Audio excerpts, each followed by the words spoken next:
Quero trazer dados aqui do IDP, o Índice da Trix de Presidenciáveis, que todo mês a gente traz um ranking de performance digital dos pré-candidatos à presidência, tanto nas suas próprias redes sociais, quanto nos dados do chamado Mar Aberto, que os outros formadores de opinião, influenciadores, jornalistas e outros agentes políticos falam de cada um deles.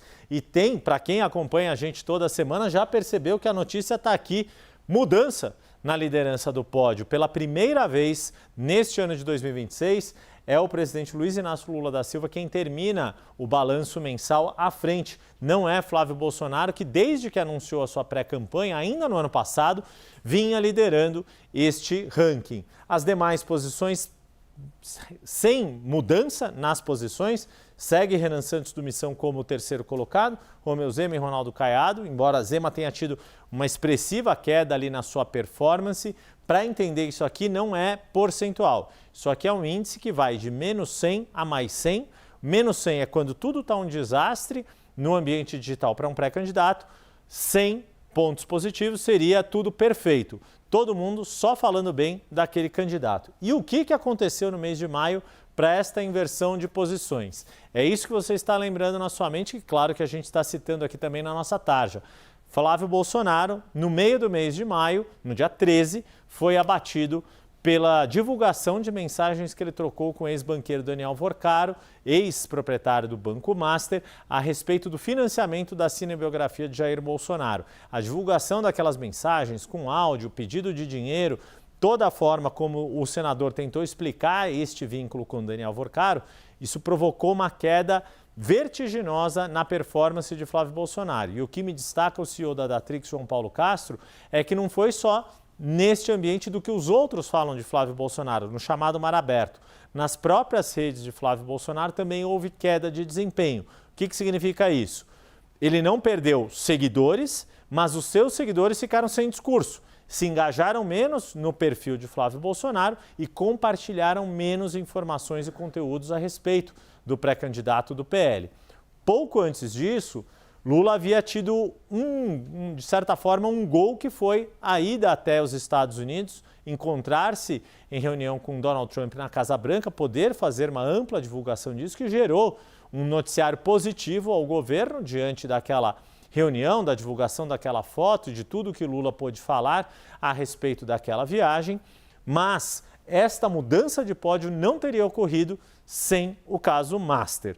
Tanto que, como destaca a Datrix, no fim do mês de maio, Flávio Bolsonaro também consegue uma ida aos Estados Unidos para se encontrar com Donald Trump e mais, se encontra com o vice-presidente J.D. Vance e com o secretário de Estado Marco Rubio e acontece posteriormente aquele anúncio de que desde o dia 5 agora de junho, mas foi anunciado com uma semana de antecedência, os Estados Unidos passariam a classificar facções criminosas brasileiras, PCC e Comando Vermelho, como organizações terroristas estrangeiras. Isso deu um novo engajamento na base de Flávio Bolsonaro, mas não o suficiente para recuperar o desempenho que ele tinha antes. Então é o famoso assim, teve uma queda muito forte na sua performance digital, uma parte conseguiu recuperar, mas não o suficiente a ponto de ter perdido essa liderança.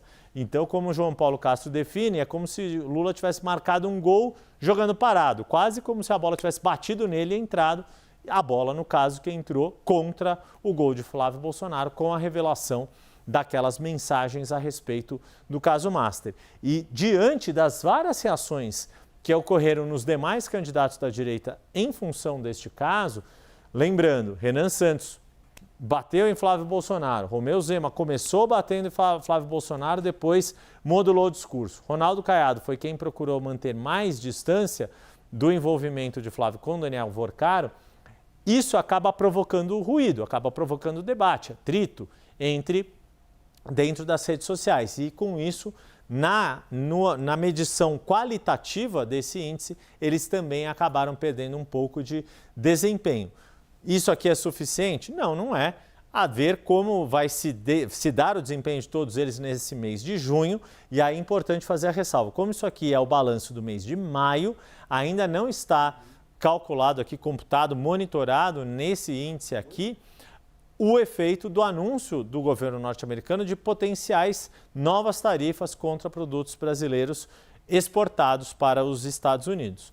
Portanto, Débora Bergamasco, o que a gente vê aqui nessa medição da Datrix é aquilo que era perceptível também em pesquisas de intenção de voto e que vai dando um pouco de direcionamento de para onde o vento está soprando.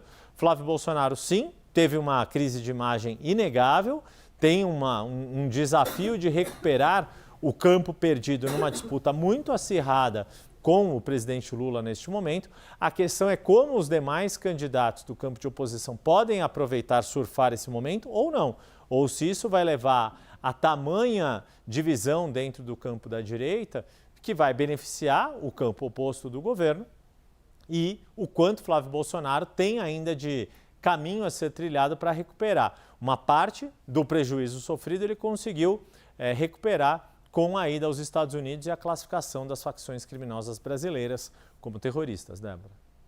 Não, cada dia é um capítulo que vai mudando os rumos, né? Porque a margem ela é tão pequena e aí qualquer mexida, né? Qualquer, como dizem, né? Ali, ó, qualquer totozinho no controle já muda o cenário. Um vai para baixo, outro vai para cima, fecha a boca do jacaré, abre a boca do jacaré. E olha, Yuri, importante porque você trouxe em números. E aí agora, eu e Pedro Venceslau, a gente vai trazer parte das estratégias de campanha, tanto de Lula quanto de Flávio Bolsonaro. Então eu começo aqui falando sobre a pré-campanha do presidente Lula. Porque a pré-campanha de Lula não quer deixar dúvidas sobre as boas condições de saúde do presidente, até para que isso não vire um motivo de questionamento sobre a idade de Lula. Lula tem 80 anos, né? Então, para que não passe nenhum tipo de questionamento sobre as condições físicas e mentais dele eventualmente assumir o seu 4º mandato. No momento, Lula passa pelo processo de radioterapia porque ele tirou um câncer aqui no alto da cabeça, na pele, um câncer de pele, e agora ele faz radioterapia. Mas nas redes sociais, olha aí as fotos que a gente selecionou para vocês. Há vídeo em que ele aparece, ora suando a camisa, ora sem camisa, mostrando os músculos das coxas, mostrando o bíceps, o quadríceps, enfim. E ele passa o quê? Para quê? Para passar uma imagem de vitalidade, do tipo, olha, ele corre, ele agacha, ele puxa ferro. Então a ideia é que sirva como uma espécie de vacina, de prevenção contra qualquer tipo de comparação. E aqui a gente precisa lembrar do que aconteceu com o Joe Biden. Lembra Joe Biden, que era presidente dos Estados Unidos, ele concorria à reeleição, só que aí ele deixou a campanha presidencial no meio, porque ele era acusado, pesava sobre ele uma ideia, né, uma acusação de senilidade. Ele tinha 81 anos quando ele desistiu da campanha, e aí quem tocou foi a Kamala Harris. Pois bem, eu conversei, então, com integrantes da pré-campanha do presidente Lula e eles dizem, olha, o presidente está muito bem de saúde e a gente quer justamente mostrar isso para que não venham tentar questionar a capacidade física e mental dele. Aí eu corri para conversar com integrantes da campanha de Flávio Bolsonaro, perguntar, né, se essa seria uma questão a ser explorada, a questão da idade do presidente Lula. E eles me disseram que não pretendem usar a questão do etarismo na campanha, até porque eles avaliam que poderia ser um tiro a sair pela culatra, né? Ou seja, poderia até piorar, perder votos dos mais velhos, por exemplo, e, enfim, piorar a situação, né, Yuri Pita? Mas o fato é, a vacina está sendo dada aí recorrentemente nas redes sociais. Sem dúvida. Ô, Débora, você mencionou que é uma apuração em conjunta com o Pedro Venceslau, então vamos trazer para cá na tela. Pedro, boa tarde. Tanto você quanto a Débora Bergamasco aproveitaram bem o feriado, mas chegaram com a sacolinha cheia de apuração também. A pré-campanha do senador Flávio Bolsonaro lançou agora um funk que faz referência ao Pix. Explica então para a gente, Pedro, de que forma essa música explora o sistema de pagamentos e o quanto que isso está conectado com o que a gente viu semana passada, toda aquela discussão de eventuais novas tarifas dos Estados Unidos e que o Pix estaria no centro dessa questão toda. Boa tarde, agora com calma, Débora. Boa tarde, Yuri.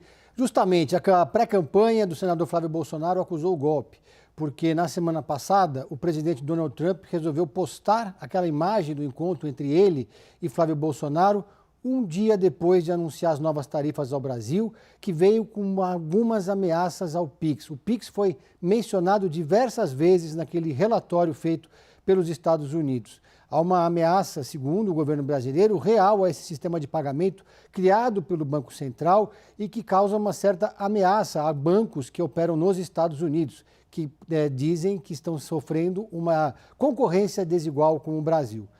E, como já se viu em 2022, o Pix se tornou uma ferramenta muito importante na vida dos brasileiros. Facilitou e é utilizado por muita gente hoje no Brasil, acelerou muito a bancarização, inclusive, aqui no Brasil. E aí o governo brasileiro e a pré-campanha do presidente Lula /PT agiram rápido e concentraram todas as críticas da tarifa mais na questão relacionada ao Pix. O presidente Lula mesmo chegou num evento na semana passada com um cartaz escrito à mão: o Pix é nosso. Não, exatamente, o Pix é nosso. E depois disso, essa palavra de ordem passou a reverberar nas redes sociais, passou a reverberar também nos discursos dos petistas e, enfim, virou um mote de campanha que o PT encontrou como uma janela de oportunidade, mais uma entregue de bandeja pelo presidente norte-americano Donald Trump. A campanha, então, de Flávio Bolsonaro, ou melhor dizendo, a pré-campanha de Flávio Bolsonaro, saiu, então, em busca de uma narrativa para combater, aí tiver a camisa dele, o Pix é do Bolsonaro, para tentar combater essa ofensiva petista que tem uma forte aderência entre o eleitorado. E a novidade foi esse funk, gravado todo com inteligência artificial, que foi divulgado nesse final de semana nas redes sociais dos bolsonaristas e do próprio Flávio Bolsonaro, dizendo que o Pix é do Bolsonaro. Um funk que menciona que esse serviço começou a ser utilizado na gestão anterior, na gestão de Flávio Bolsonaro, apesar de ter sido uma criação do Banco Central. Vale lembrar que na campanha presidencial de 2022, o então candidato Jair Bolsonaro, que disputava a reeleição, já utilizou o Pix como mote de campanha e reverberava nas redes, naquelas campanhas que não eram exatamente assinadas pelo partido, a ameaça de que uma vitória de Lula acabaria com o Pix. Mais recente, quer dizer, no ano passado, a força do Pix ficou muito clara depois que o deputado Nicolas Ferreira aproveitou uma oportunidade, no caso, uma decisão da Receita Federal de fiscalizar transações financeiras, para fazer um vídeo que alcançou a incrível marca de 300 milhões de visualizações. Esse vídeo do Nicolas Ferreira, insinuando que o governo poderia taxar o Pix, se tornou um marco na comunicação do governo.